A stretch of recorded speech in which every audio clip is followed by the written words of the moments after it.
என்னது big Boss season 9 Tamil ஆரம்பிச்சிருச்சா அப்படின்ற மாதிரி நம்ம மாதம்பட்டி ரங்கராஜ், ஜாய் கிறிசில்டா மற்றும் குறைஷி, உமேர் லத்தீஃப் இந்த மாதிரி பிக் பாஸ் உள்ள போகிற கண்டஸ்டன்ட் லிஸ்ட்டுன்னு சொல்லி அடிபடுற பேரெல்லாம் வந்து வெளியே உட்காந்து ஒரு கேடு கட்டத்தனம் பண்ணிட்டு இருக்கானுங்க. அதாவது பிக் பாஸ் உள்ள நடக்கக்கூடிய ஒரு விஷயங்கள்லாம் ரியல்ல நடந்துட்டு இருக்கு அப்படிங்கிறது பார்க்க முடியுது. ரியல் லைஃப் ரியாலிட்டி அப்படிங்கிறது இங்கே என்ன சொல்லலாம். ஸோ மாதம்பட்டி ரங்கராஜ் அவர்கள் பிக் பாஸ் கண்டஸ்டண்ட்டாக உள்ள வருவாரா அப்படின்றது ஒரு பக்கம் இருந்தாலும், பிக் பாஸ் கண்டஸ்டண்ட்டுக்கு நிலந்த ஒரு நிலைமைன்னு ஒன்று இருக்குல்ல, அது வந்து மாதம்பட்டி ரங்கராஜுக்கு நிகழுமா அப்படின்றது தான் வந்து இன்னைக்கு வைரலான ஒரு டாப்பிக்காக வந்து போயிட்டு இருக்கு அப்படிங்கிறது தான். ஸோ இன்னைக்கு அதை பற்றி தான் முழுவதுமாக வந்து டிஸ்கஸ் பண்ண போகிறோம். ஸோ மாதம்பட்டியோடைய முகத்திரை கிழிந்து தொங்கிவிட்டது அப்படிங்கிறது கிளீனாக வந்து பார்க்க முடியுது. அது மட்டும் இல்லாமல் ஜாய் கிறிசில்டா அவர்கள், எனக்கு அவருடைய காசு வேணாம், எனக்கு என்னுடைய பிறக்க போகிற குழந்தைக்கு ஒரு இனிஷியல் அதில் வந்து அவருடைய பேர் வேணும், எனக்கு வேறு எதுவும் பெருசாக வேணாங்கிற மாதிரி அவங்களுடைய ஒரு போராட்டம், அவங்களுடைய தாயோடைய கண்ணீர், இந்த மாதிரி ஏகப்பட்ட விஷயங்கள் இன்றைக்கி வந்து வைரலான டாபிக்ஸில் வந்து நம்ம டிஸ்கஸ் பண்ண போகிறோம். ஸோ மாதம்பட்டி ரங்கராஜ் அவர்களுடைய கொடூர முகம் ஏன் இப்படி அப்படின்றது தான் இன்றைக்கி ஹாட்டான ஒரு டாப்பிக்காக வந்து பார்த்திங்கன்னா சோஷியல் மீடியாவில் வைரல் ஆகிட்டு இருக்கு அப்படிங்கிறது பார்க்க முடியுது. ஸோ அதை பற்றி தான் தெளிவாக இந்த வீடியோவில் முழுவதுமாக வந்து பார்க்க போகிறோம். ஸோ வீடியோக்குள்ளே போகிறதுக்கு முன்னாடி சேனலுக்கு சப்ஸ்கிரைப் கொடுங்க, வீடியோ ஒரு லைக் பண்ணுங்கள். ஏன்னா அப்படி பண்ணிங்கன்னா தான் ஒரு 4 பேர் வந்து பார்ப்பாங்க அப்படின்றதுனால தயவு செய்து அதை பண்ணுங்கள் அப்படிங்கிறத சொல்லிவிட்டு இப்போ நம்ம வீடியோக்குள்ளே கண்டிப்பாக போகலாம். ஸோ மாதம்பட்டி ரங்கராஜ் இந்த பிக் பாஸ் 9 தமிழ் அப்படின்றது ஒரு பக்கம் வந்து பார்த்தீங்கன்னா உப்புச்சப்பு இல்லாமல் இருக்கிறப்ப, இன்னொரு பக்கம் வந்து இந்த மாதம்பட்டி ரங்கராஜ், ஜாய் கிறிசில்டா, குறைஷி, உமேர் அப்படின்ற மாதிரி ஏகப்பட்ட பேர்கள் வந்து பார்த்தீங்கன்னா மாற்றி வந்து இன்டர்வியூஸ் கொடுக்குறதா இருக்கட்டும், ட்ரெண்டிங்கில் கொண்டு வரதா இருக்கட்டும், பயங்கரமாக இருக்குது. ஆனால் என்னென்னா இது வந்து ரியாலிட்டி ஷோ, அது உண்மையான ரியாலிட்டி அப்படிங்கிறது தான் பாயிண்ட்டு. சரியா? ஸோ மாதம்பட்டி ரங்கராஜோடைய கொடூர முகங்களை ஜாய் கிறிசில்டா அவர்கள் ஒன்றாக வந்து பார்த்தீங்கன்னா எடுத்து சமூகத்துக்கு இப்படிலாம் இருக்காங்க பாருங்கடா அப்படின்ற மாதிரி அள்ளி தெளிச்சிருக்காங்க அப்படிங்கிறது தான். ஒரு பக்கம் மாதம்பட்டி என்ன ரிப்ளை பண்ணுவாரா அப்படின்னு சொல்லி கேட்டிங்கன்னா வடிவேல் காமெடி தான், எடுத்து அப்படியே பேக்கெட்டை திறந்து ஒன்றும் இல்லைப்பா இப்போதைக்கு அப்படின்ற மாதிரி வந்து பார்த்தீங்கன்னா முடிச்சு விட்டாங்க. இன்னொரு பக்கம் இந்த மாதிரிலாம் வந்து நார்மலைஸ் பண்ணுறாங்க. அதெல்லாம் என்னங்க, அவருக்கு காசு இருக்குது பண்ணுறாரு அப்படின்ற மாதிரி ஈஸியாக நார்மலைஸ் பண்ணிவிட்டு, இந்த குறைஷி மாதிரி ஆள், உமேர் மாதிரி ஆள் வந்து இந்த அவர் வந்து ஒரு ரீல்ஸ் பண்ணியிருந்தார்ல, என்ன நல்லா இருக்கியா சுகம் தண்ணே அப்படின்ற மாதிரி அவர் மலையாளத்தில் பேசி, உமேர் வந்து பார்த்தீங்கன்னா செல்லம் லவ் யூ உம்மா அப்படின்ற மாதிரி அந்த ஆள் பேசுனதே திருப்பி பேசி விட்டு ரெஸ்பெக்ட் வந்து பார்த்தீங்கன்னா இழந்துட்டாங்க அப்படிங்கிறது தான். இப்போ மக்கள் வந்து கொந்தளிச்சிட்டாங்க. என்னன்னு பார்த்தீங்கன்னா குக் வித் கோமாலேருந்து இந்த ஆளை தூக்கணும்ப்பா, கண்டிப்பாக இது சரியில்லைப்பா. ஏன்னா ஒரு பொண்ணை ஏமாற்றிருக்காரு, ஒரு பொண்ணை கல்யாணம் பண்ணிவிட்டு அதை டைவர்ஸ் வாங்காமே இன்னொரு பொண்ணுக்கு வந்து கல்யாணம் பண்ணி வச்சுருக்காரு. அது மட்டும் இல்லாமல் அந்த பொண்ணையும் வந்து ஒரு குழந்தை கொடுத்துருக்காரு, அந்த குழந்தைய அழிக்க சொல்லியிருக்காரு. அதை அழிக்காதது உடனே வந்து பார்த்திங்கன்னா அந்த பொண்ணை வந்து பார்த்தீங்கன்னா அடித்து நொறுக்கி அப்யூஸ் பண்ணியிருக்காரு அப்படின்ற ஒரு கொடூர முகத்தை ஜாய் கிறிசில்டாவுடைய அம்மா வந்து பார்த்திங்கன்னா இன்றைக்கி சோஷியல் மீடியாவில் உடச்சி பேசியிருக்காங்க அப்படிங்கிறதை பார்க்கும் பொழுது, காசு இருந்தால் நம்ம என்ன வேணாலும் பண்ணலாம் அப்படின்ற அந்த ஒரு புடுங்கித்தனம் இருக்குல்ல, அதை வந்து கண்டிப்பாக நம்ம கேள்வி கேட்க வேண்டிய ஒரு கட்டாயத்தில் இருக்கும் அப்படிங்கிறது தான். ஸோ நிறைய பேர் வந்து சப்போர்ட் பண்ணலாம் மாதம்பட்டி, ஐயோ சூப்பர், அவர் என்னப்பா அவரோட லைஃபுக்கு என்ன 10 கார் வச்சுருக்காரு, ஒரு 10 பொண்டாட்டி வைக்கிறது என்ன தப்பு அப்படின்ற மாதிரி ஈஸியாக நார்மலைஸ் பண்ணுறாங்க அப்படிங்கிறது பார்க்க முடியுது. பட் ஒவ்வொருத்தவங்களுக்கும் அந்த விஷயம் நடந்தால் தான் அதற்கான ஒரு பெயின் தெரியும். நிறைய பேர் வந்து பார்த்திங்கன்னா ஜாய் கிறிசில்டா தான் இஷ்யூ, அவங்க தான் ப்ராப்ளம். ஏன்னா அவங்களுக்கு வந்து இதுக்கு முன்னாடியே நிறைய பேர் கூட தொடர்பு இருந்தது. ஏன்னா அவங்க வந்து காஸ்டியூம் டிசைனராக இருந்தாங்க. ஸோ விஜய் அவர்களுக்கு இருந்திருக்காங்க, ஜி பிரகாஷ் அவர்கள் இருந்தாங்க. அப்பயே வந்து பார்த்திங்கன்னா அவங்க ஒரு திலாலங்கடி, அதனால் மாதம்பட்டியை பற்றி பேசுகிறதுக்கு அவங்களுக்கு உரிமையே கிடையாது அப்படின்ற மாதிரிலாம் வந்து அப்படி திருப்புறாங்க. ஏன்னா மாதம்பட்டி என்னமோ ஒழுங்கு மாதிரியும் ஒரு பொண்டாட்டிக்கு வந்து பார்த்திங்கன்னா துரோகம் பண்ணாமல் இருந்த மாதிரியும் அந்த மாதிரியான ஒரு விஷயங்கள் பண்ணுறாங்க. என்னை பொறுத்த வரைக்கும் நியாயம் அப்படிங்கிறப்ப எவன் பண்ணாலும் தப்பு தான்.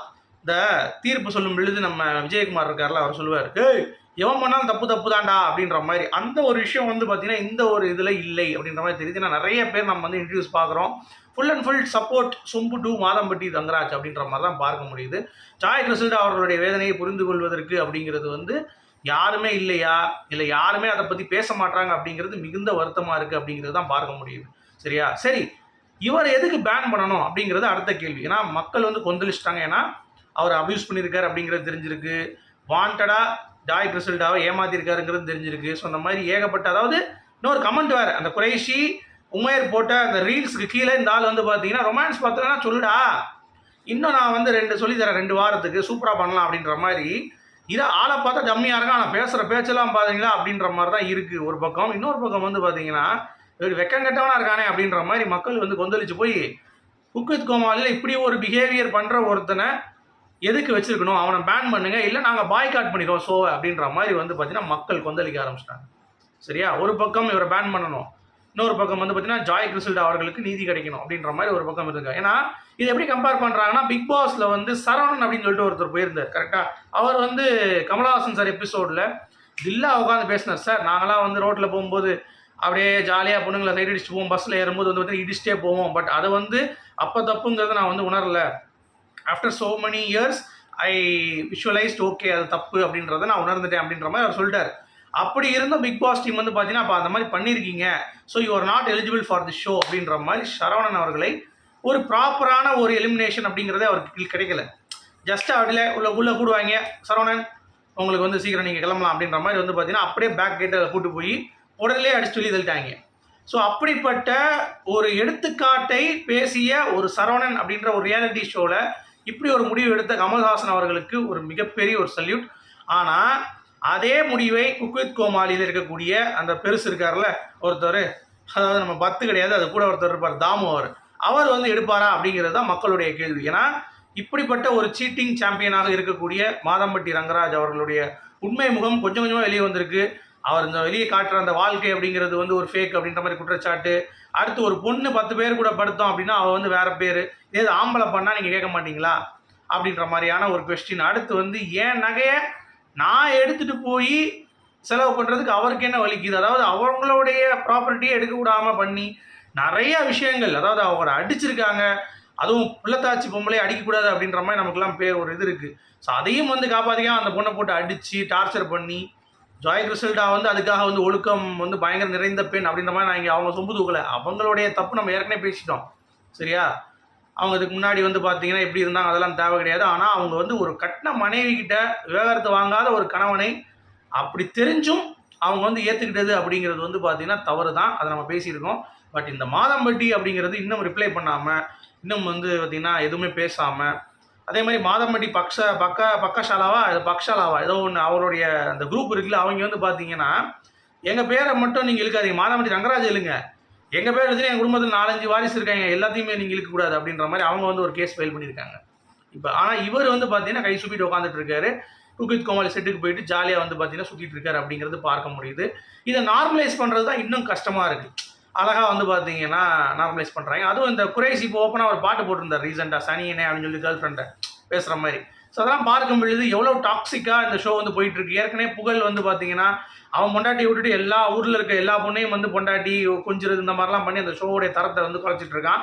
இன்னொரு பக்கம் இந்த ஒரு கான்ட்ரவர்சி, இந்த மாதிரி சாவனாவை யார் கரெக்ட் பண்ணுறதுன்னு சொல்லிட்டு மாதம்பட்டி ரங்கராஜ் ஒரு பக்கம் சொல்லி விட்டுட்ருக்கான், இன்னொரு சைடு புகழும் வந்து சொல்லி விட்டுட்ருக்கேன். அப்படிங்கிறதை பார்க்கும் பொழுது இந்த ஷோ எதை நோக்கி போகுது, இந்த குழந்தைகள் பார்க்குறாங்களே எப்படி இதை இன்ஃப்ளூயன்ஸ் ஆவாங்க, இந்த மாதிரி விஷக்கிருமிகளை இந்த ஷோவிலிருந்து பேன் பண்ணுங்க அப்படின்ற மாதிரியான ஒரு குரல் ஒலிக்க தொடங்கி இருக்கு அப்படிங்கிறதுல எந்த ஒரு மாற்று கருத்தும் இல்லை. ஸோ மாதம்பட்டி ரங்கராஜ் இந்த ஷோவிலிருந்து பேன் பண்ணப்படுவாரா அப்படிங்கிறது ஜெஃப் தாமுடைய கையும் விஜய் டெலிவிஷனுடைய கையெல்லாம் இருக்கிறது. ஆனால் மக்களுடைய தீர்ப்பு அதுவாக தான் இருக்கிறது.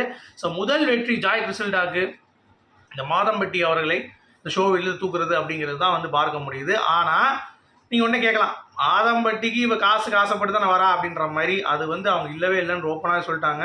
ஸோ அதனால் அவங்க மேலே நமக்கு ஒரு பெரிய விஷயம் கிடையாது. ஆனால் ஸ்ருதி ரங்கராஜ் அவங்க வாய் ஓப்பன் பண்ணி சொல்லணுன்ற மாதிரி சொல்கிறாங்கல்ல, அதுக்கு அவங்களுக்கு பேஸ்லெஸ்ஸாக எதுவுமே தகுதியே கிடையாது. ஏன்னா அவங்க ஒய்ஃப் இவங்க வந்து பார்த்தீங்கன்னா செகண்ட் ஒய்ஃப் கிடையாது, அதுக்கு பேர் வேறு சொல்லுவாங்க.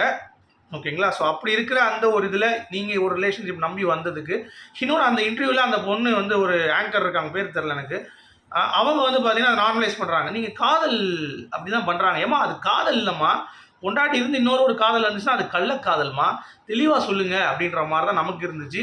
ஸோ இந்த மாதிரிலாம் ஒரு விஷயம் வந்து சொசைட்டியில் நடக்கும் பொழுது அதற்கான ஒரு குரலை, அதற்கான ஒரு ஆதரவை மக்களிடம் வந்து பார்த்தீங்கன்னா கொந்தளிச்சு, சரி இதெல்லாம் எதுக்கு கொந்தளிக்கிறீங்க, உங்கள் வீட்லேயே 1000 பிரச்சனை இருக்குது, இது எதுக்கு நோண்டுறீங்க அப்படின்ற மாதிரி நிறைய பேர் வந்து வராங்க. இந்த பிரச்சனைக்கு ஏன் நோக்கிறீங்க அப்படின்னு சொல்லிட்டு. ஏன்னா இது வந்து சொசைட்டியை இம்ப்ளிமெண்ட் பண்ணும். நாளைக்கு நம்ம மாதம்பட்டி மாதிரி இருக்கலாம், நாளைக்கு நம்ம வந்து பார்த்தீங்கன்னா குறைசி மாதிரி பாட்டு பாடலாம் அப்படின்ற மாதிரி சமுதாயத்தை கெடுக்கும் அளவுக்கு இந்த மாதிரிலாம் வந்து இருக்கக்கூடாது அப்படின்றதற்காகத்தான் இப்போ நாங்கள் வந்து பேசிகிட்டு இருக்கோம் அப்படிங்கிறது தான். ஸோ மாதம்பட்டி கூடிய விரைவில் இந்த ஷோவிலிருந்து நீக்கப்பட வேண்டும் அப்படிங்கிறது மக்களுடைய கோரிக்கையாக இருக்கிறது. அவர் என்ன பதில் சொல்ல போகிறார் ஜாய் கிறிசல்டாக்கு அப்படிங்கிறது தான் வந்து பயங்கர வைரலாக வந்து போயிட்டு இருக்கு அப்படிங்கிறது தான். இன்னும் வந்து பதிலே இல்லை. அவர் அதை வந்து ஈஸியாக எடுத்துக்கிட்டு போகிறது அப்படிங்கிறது இன்னும் சில பேருக்கு பயங்கரமான ஒரு புகைச்சலை வந்து ஏற்படுத்துது அப்படிங்கிறது தான். ஸோ மாதம்பட்டி என்ன சொல்ல போகிறாரு அப்படிங்கிறது தான் பாயிண்ட்டு. பட் அவங்களுடைய ஃபேன்ஸாக இருக்காங்கல்ல, அவங்க வந்து ஆளை வச்சு இந்த மாதிரி மாதம்பட்டி தான் கெத்து பெஸ்ட்டுன்ற மாதிரி பேசிகிட்டு இருக்காங்க. டே அதெல்லாம் ஓகேடா, அவர் இந்த பொண்ணுக்கு என்ன பதில் சொல்ல போகிறா அப்படின்னு கேட்டிங்கன்னா அதுக்கும் பதில் இல்லை. ஸோ இதுக்கு என்ன அப்படிங்கிறதுக்கும் மாதம்பட்டி பேசினா தான் தெரியும் அப்படிங்கிறது தான். மேபி இந்த குழந்தையை பற்றி அவங்க என்ன பேச போகிறாங்க, இல்லை ஜாய் கிறிசல்டாவுடைய ரிலேஷன்ஷிப் எப்படி பேச போகிறார் அப்படிங்கிறதை நம்ம பொறுத்திருந்து பார்க்கலாம். உங்களுடைய கருத்துக்கள் மீண்டும் சந்திப்போம்.